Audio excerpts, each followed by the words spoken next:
It is Monday. It's time once again for us to check in with our friends.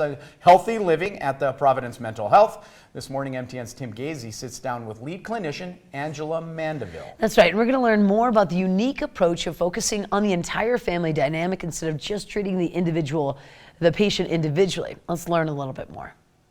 Healthy Living is sponsored by Providence Mental Health. I'm back at Providence Mental Health this morning. I'm meeting with Angela. Angela, thank you for taking the time. Thank you for having me. Really appreciate it. I want to talk about this unique approach that Providence has, which I had never heard of before, but it's a real family systems approach. Can you explain it for me? Sure. In a system, you have to consider all parts of the system. So with families, typically what is impacting one member of a family tends to influence the whole family. Makes sense. All right, so what would that look like here? I mean, I've got children of my own, and they've had issues growing up, of course.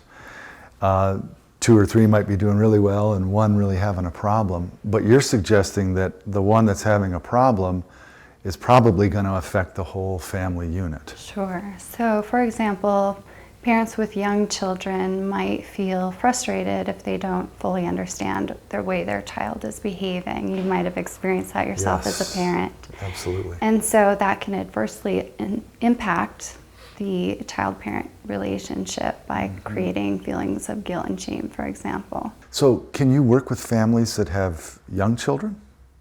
Yes, we work with families with young children, and one way I work with young children is through art and play therapies. Huh. And art and play therapy utilize techniques that allow for children to communicate their thoughts and feelings when maybe they have difficulty articulating with words. That's fascinating. So can you give me an example of that kind of therapy?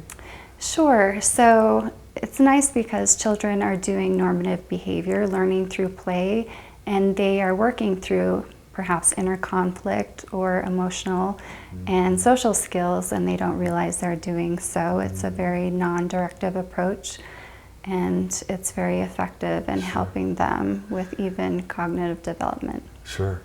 The sense I'm getting from you is that the sooner we start with this development in children, the better. Correct. It can provide lifelong benefits and help structure that communication that, like I said, can be difficult for children at a young age. And maybe avoid some bad habits down the road. Correct. That's the hope, yes. Yeah. Thank you so much for your time today. Thank you again. Stay with us. We'll be right back.